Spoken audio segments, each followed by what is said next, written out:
Over 150 years ago, a man named Albert Pike wrote a chilling letter, predicting not just one, but 3 world wars.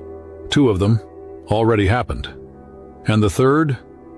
What if everything you thought was random, every war, every upheaval, was part of a long game? This isn't conspiracy theory, it's a historical letter. And 2 world wars have already followed the script almost perfectly. "We shall unleash the nihilists and the atheists," wrote an infamous 19th century figure describing how he would provoke a formidable social cataclysm that would shock the world with its horror. In other words, we shall unleash the destroyer. This mysterious proclamation, cold, calculated, and brimming with dark intent, outlined a plot to incite chaos on an unprecedented scale. But who would devise such a diabolical plan? And could the chaos we've seen in our world be part of that plan? These questions beckon us on a journey back in time, peeling away the layers of history to uncover a secret blueprint meant to stir up 3 world wars and remake the world. Our journey begins in the year 1870. Imagine a dimly lit study where 2 men trade letters under utmost secrecy. One is Giuseppe Mazzini, an Italian revolutionary leader steeped in secret societies, and the other is Albert Pike, an American Civil War general and influential Freemason. In a letter dated January 22, 1870, Mazzini confided to Pike a daring vision.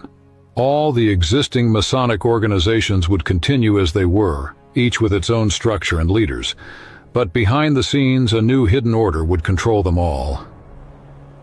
"We must allow all of the federations to continue just as they are, but we must create a super-rite, which will remain unknown," Mazzini wrote. This secret, supreme rite would handpick only the highest initiates, those deemed worthy of the deepest secrets, and bind them to absolute secrecy. Through this invisible high council, we will govern all Freemasonry, which will become the one international center, the more powerful because its direction will be unknown. Think about that. A hidden inner circle, pulling the strings of all the visible lodges and organizations, unbeknownst even to their own lower members. This was Pike and Mazzini's daring scheme, to quietly unite the world's fraternities under one guiding hand. They even gave this clandestine body a name, the new and reformed Palladian Rite, with headquarters strategically placed in Charleston, USA, Rome, Italy, and Berlin, Germany. Pike would lead the secret rite in the West, Mazzini in the East. The average Mason or civic leader would have no clue that a higher, invisible authority was directing their course. Such was the early vision that Albert Pike embraced, a covert hierarchy to steer world events from the shadows, unified in purpose and Luciferian in philosophy. It was a bold plan for sure, but it was only the beginning. Just 1 year later, in August 1871, Albert Pike penned another extraordinary letter, this time outlining a blueprint for nothing less than a one-world order. He described a world order, a one order where all nations are under the control of one central organization. Pike envisioned an international center of power guiding the destinies of nations from behind the scenes. To achieve this, as unimaginable as it sounds, Pike's plan called for 3 monumental global wars that would reshape the world and pave the way for this unified order. Yes, you heard that right. 3 world wars foretold years before any world war had occurred. In his letter to Mazzini dated August 15, 1871, Pike coolly explained that 3 future world wars would be orchestrated to prepare the world for the new world order. Each conflict would serve a specific purpose in weakening certain powers and ideologies, until, at last, a global government could step in.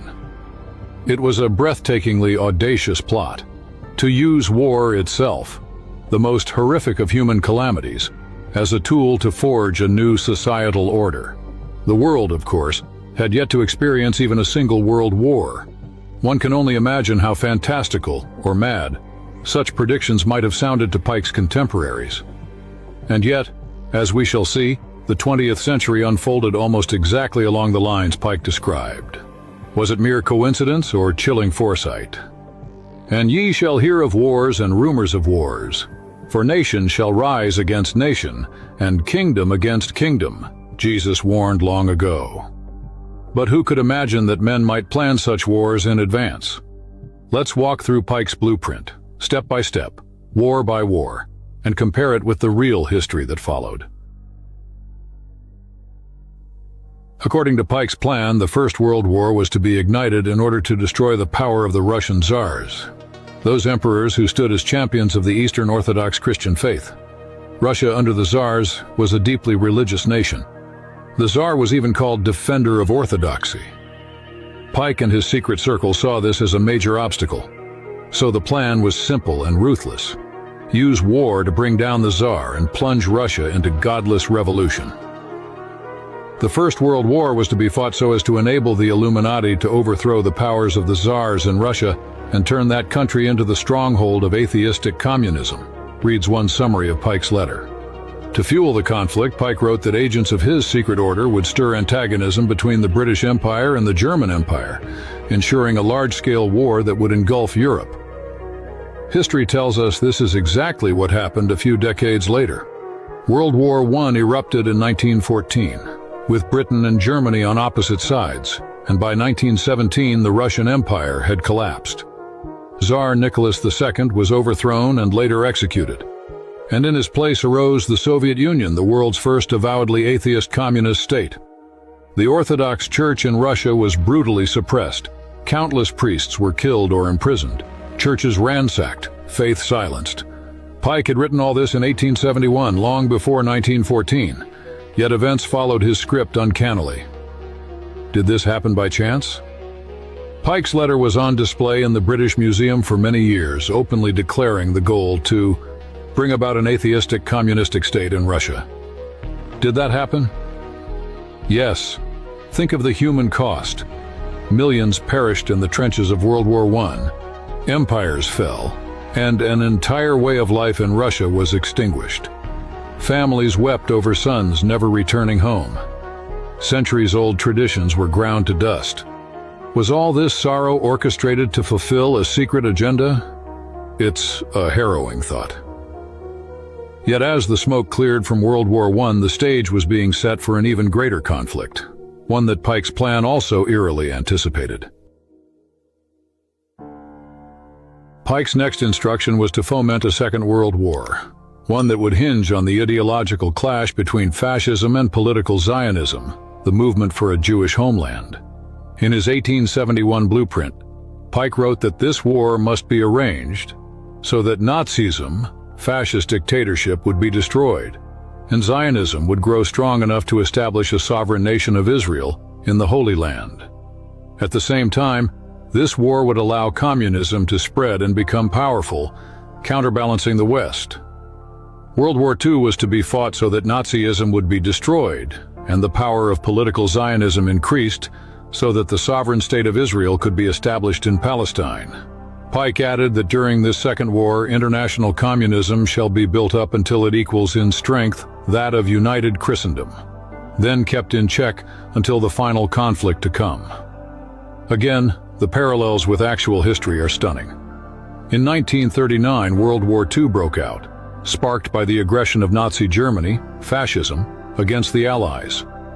The war ended in 1945 with the total defeat of Nazism, the very outcome Pike had foreseen. And in 1948, with world sympathy behind the Jewish people after the Holocaust, the State of Israel was officially founded in Palestine, exactly as envisioned. It's sobering to realize that Pike's letter described this outcome decades in advance, to bring about a Zionist state in Israel. Did it achieve this objective? Yes, in fact, after this war, Israel in its present form was reinstated. Meanwhile, the Soviet Union, born from World War I, emerged from World War II as a superpower controlling Eastern Europe, spreading communism far beyond Russia. By the late 1940s, the world was divided into two camps, the Communist East and the Judeo-Christian West, of roughly equal strength, just as Pike's plan required. Communism had indeed become a formidable force, yet it was temporarily restrained, contained by the West until some future time when it would be needed for the final social cataclysm. Consider the human drama of World War II. Over 60 million people died in that war, soldiers and civilians, mothers and children. Unspeakable horrors like the Holocaust occurred, in which 6 million Jews were murdered under Nazi tyranny. Out of that horror, the survivors built a new nation, Israel, hoping for peace and safety. And the global balance of power shifted in a way that set the stage for the next great confrontation. Could all this have been maneuvered by design? It's an uncomfortable question. We usually attribute World War II to the ambitions of Hitler, the policies of Churchill and Roosevelt, the struggle between tyranny and freedom. Yet here we have a letter from 1871 that seems to have predicted the exact outcomes: the fall of Nazi Germany, the creation of Israel, the rise of a Cold War standoff between communism and the West. If Pike's blueprint was a mere coincidence, it is a staggering one. If it was something more, a script being followed by unseen actors, then the tragedy of those years takes on an even darker meaning. Pike's letter did not stop at 2 wars. It spoke of a third world war, one to be ignited by taking advantage of the tension between the Muslim world and the Jewish world: political Zionism. The plan calls for a conflict so vast that it would draw in all the nations, ultimately wearing them down to exhaustion. World War III is to be fomented by using the differences between political Zionists and the leaders of the Muslim world, Pike allegedly wrote. He foretold a war that would erupt in the Middle East, setting Islam and Israel at each other's throats, and spreading outward until every nation was sucked into the vortex. The war is to be conducted in such a way that Islam and political Zionism will destroy themselves, Pike's outline continues, while at the same time the remaining nations will be forced to fight themselves into a state of complete exhaustion, physically, mentally, spiritually, and economically. In other words, a truly worldwide war of attrition, nations so battered and weary that they lose all resolve and stability. Does this scenario sound eerily familiar?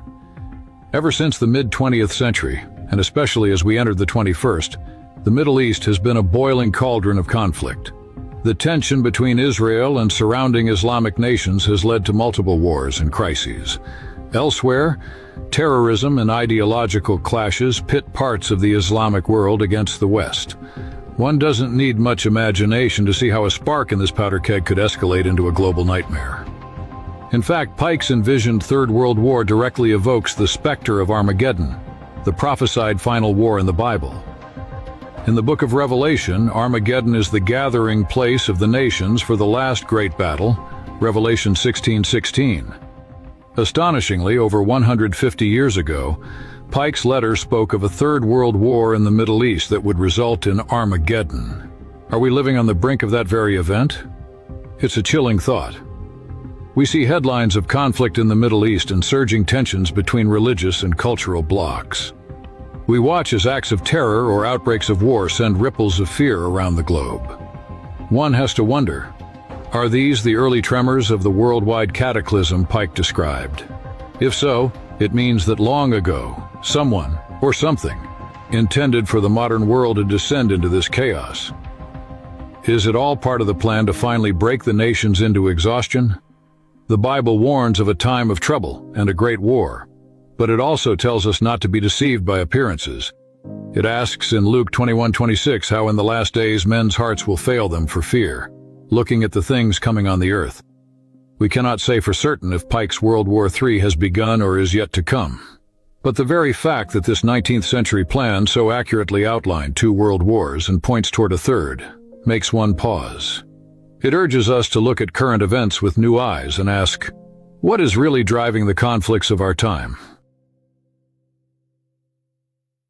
As terrifying as a global war between Islam and Judaism sounds, Pike's plan held an even more pernicious twist for after World War III. The ultimate aim was not simply world exhaustion. It was to force a final spiritual resolution upon humanity. Pike wrote that after a third war, a period of unprecedented turmoil would be unleashed. He stated, "We shall unleash the nihilists and atheists and provoke a formidable social cataclysm, which in all its horror will show clearly to the nations the effect of absolute atheism.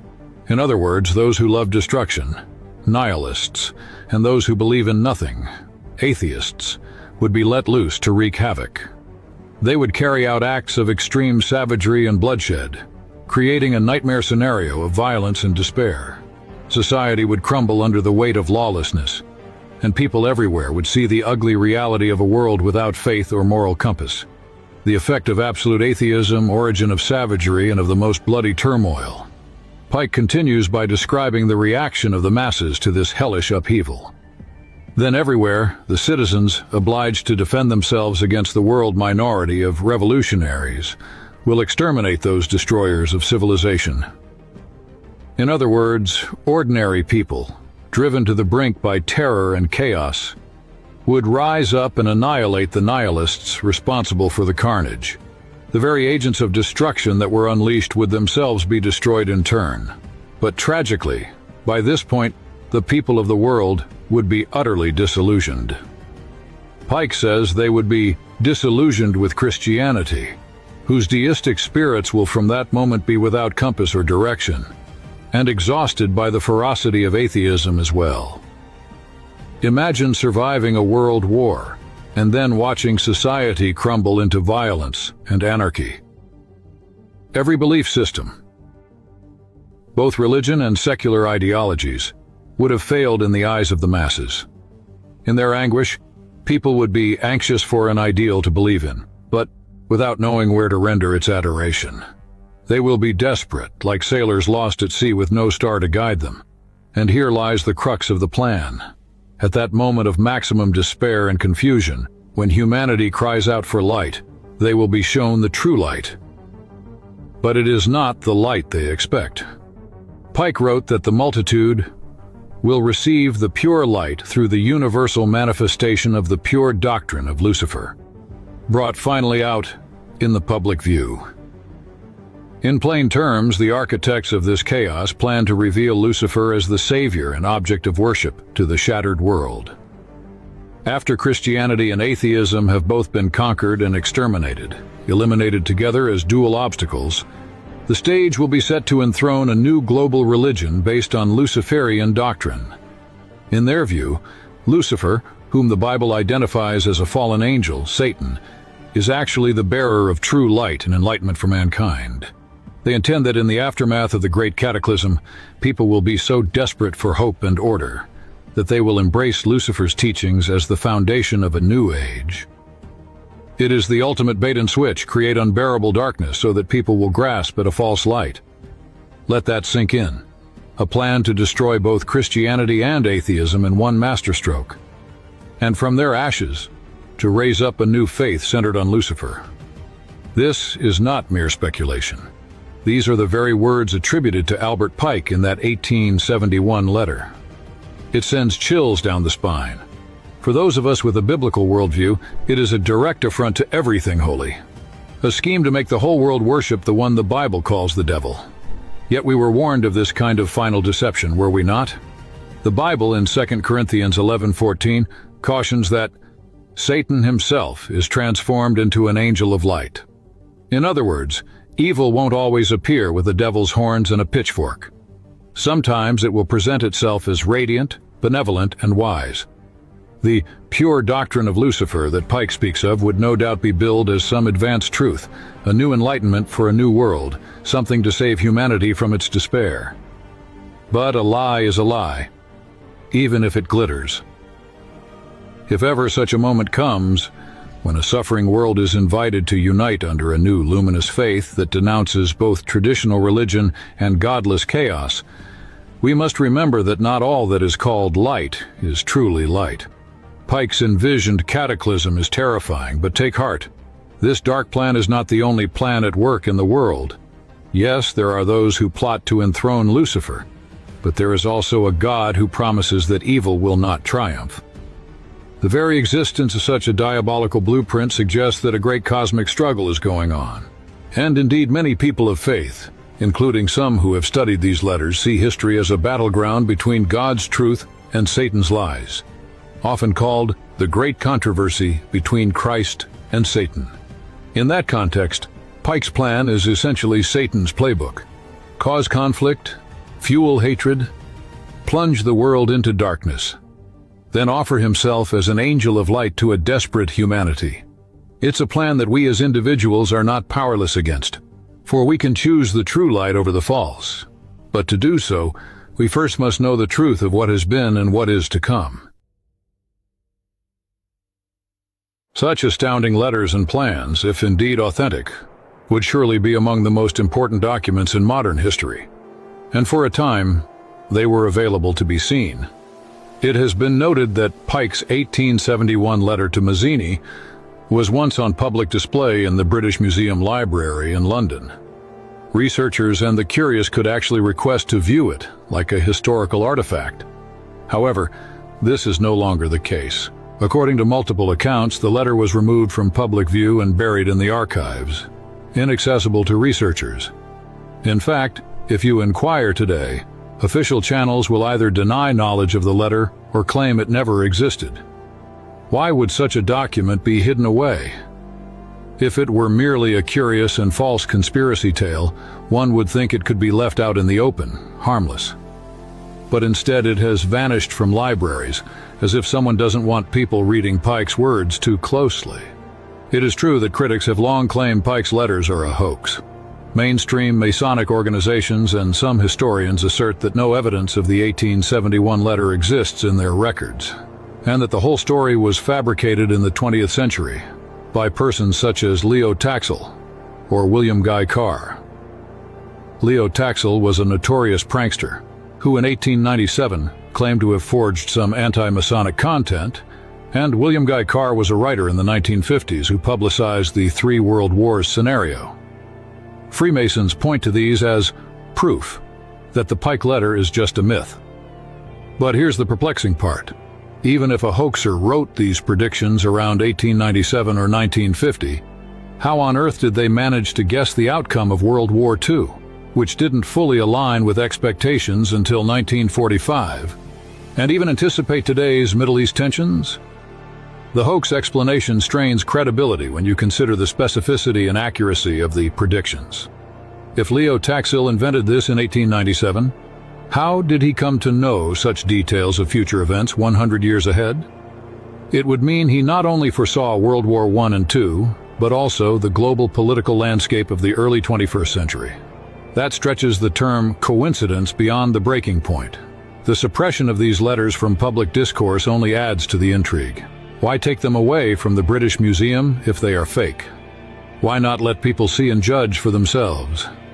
It reminds one of how certain powerful interests often suppress inconvenient facts or alternative interpretations of history. Perhaps those pulling the strings prefer that the average person remain in the dark about the idea of a long-term master plan. After all, if you realize that social upheavals and even world wars might have been deliberately instigated, you might start questioning things. You might become less easily led by propaganda, more wary of calls to hatred, more united with your fellow human beings against real enemies instead of fighting each other. Knowledge can be threatening to those who operate in shadows. In any case, the letter's disappearance from accessible archives stands as an ironic testament to their possible authenticity. It's almost as if the very powers that Pike's letters exposed eventually made sure those letters wouldn't be easily found. Yet enough researchers over the years preserved the content, copying it in books, quoting it in articles, that we can still piece together Pike's chilling message today, as we have done here, with citations from those who documented the letters before they vanished. We have traveled a long, winding road through history and secret plans. Let's pause and take it all in. 3 world wars, foretold in the 19th century. A hidden hand guiding the formation of a one-world order, a plot to obliterate both religion and irreligion, so that a new Luciferian age can rise.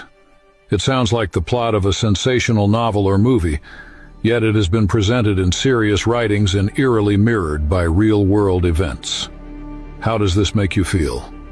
Perhaps a bit shaken, maybe curious, maybe skeptical. It's natural to wonder, is this really possible? Could it be that the history we learned, of nations pursuing their own interests, of conflicts sparked by political events, is only the surface level? Could there be a deeper layer where a few influential figures inspired by dark spiritual motives nudge the world along a predetermined path? Consider your understanding of the 20th century. World War I often is explained by entangled alliances and a tragic spark in Sarajevo. World War II by the rise of fascism and the failure of appeasement. The Cold War by ideological opposition between capitalism and communism, and the Middle East conflicts by ancient feuds and colonial mishaps. These explanations are not wrong. They are all pieces of the puzzle. But what if they are not the whole puzzle? What if behind these pieces there was a deliberate design leveraging those very tensions to achieve a grander objective? It's as if history were a chess game, and while nations and leaders made moves openly on the board, an unseen chess master was anticipating and manipulating those moves towards checkmate. This perspective doesn't remove human responsibility. After all, it was people who chose to go along with war and hatred. But it suggests a coordination of evil beyond mere human accident. And for those who hold a biblical worldview, it aligns with the concept of a real Satan, a fallen angel, working behind the scenes to bring misery and defy God's plan. In Christian understanding, Satan's ultimate desire is to be worshipped in place of God. Isaiah 14:13-14 describes Lucifer's ancient boast to exalt his throne above God's. What have we seen in Pike's plan? A roadmap to trick humanity into worshiping Lucifer as light. In the prophecies of Scripture, particularly in Revelation, we see a final crisis where a false Messiah or Antichrist appears, and the world is compelled to worship a beastly power under penalty of death. Could Pike's letter be describing the very mechanism by which that comes about? Through war, chaos, and desperation leading to false worship? It's a staggering possibility that makes one's heart tremble, but also affirms the notion that spiritual powers are at work in our world's affairs. As the Apostle Paul wrote, "We wrestle not against flesh and blood, but against principalities, against powers, against spiritual wickedness in high places." Ephesians 6:12. Now, it's easy to feel frightened or hopeless when facing such a colossal and dark conspiracy. But this narrative is not shared to instill fear, rather, to awaken awareness and to ultimately offer hope. Yes, hope. Because despite the frightening scope of evil described, we must remember that goodness still exists and light still shines. The same prophecies that foretell a great deception also foretell that it will be short-lived and that truth will prevail.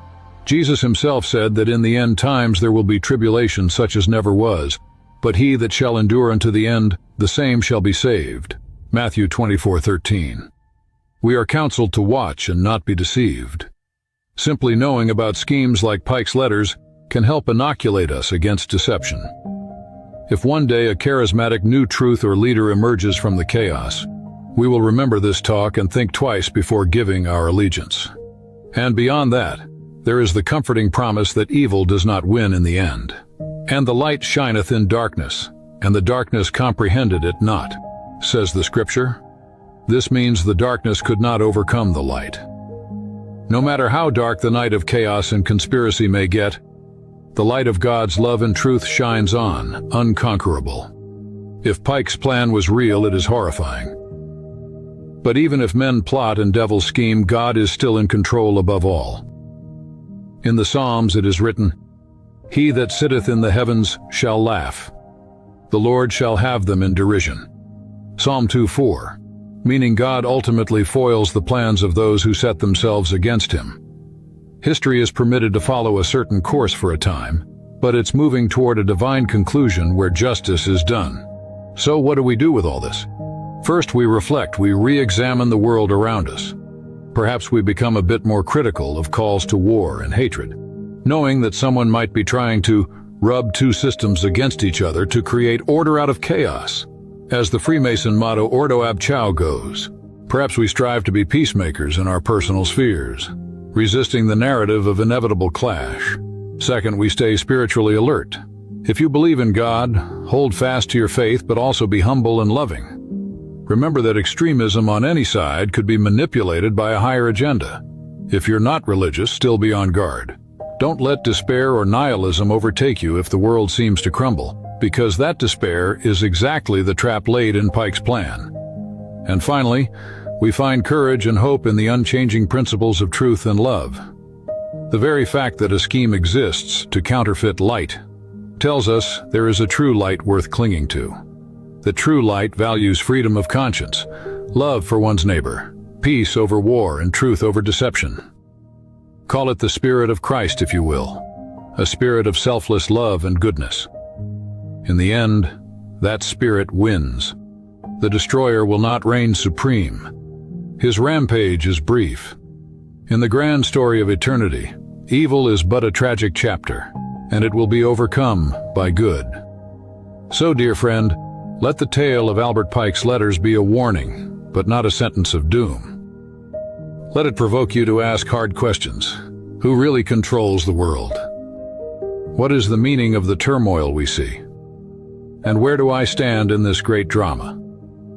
The answers may lead you to a deeper search into history, into prophecy, into your own heart. And as you search, remember, the hope of the world does not lie in secret councils or grand schemes of men, but in the enduring promise that light will triumph over darkness. The destroyer may be unleashed for a time, but the Creator and Redeemer of this world has not abandoned us. In the face of monumental conspiracies, we can still say with confidence, if God be for us, who can be against us? Romans 8:31. History's hidden plots can stir our fears, but they can also stir our hearts to seek what is righteous and true. As you step away from this narrative, carry with you a renewed awareness of the times we live in, and an inner assurance that even when evil conspires, goodness and truth have their own quiet power working for a better ending. In the end, each of us has a choice, to be swept along by the tides of chaos, or to stand firm on the rock of truth and love. Which will you choose? The question hangs, inviting your personal response. A response that, perhaps, is part of a greater plan of hope that evil can never defeat.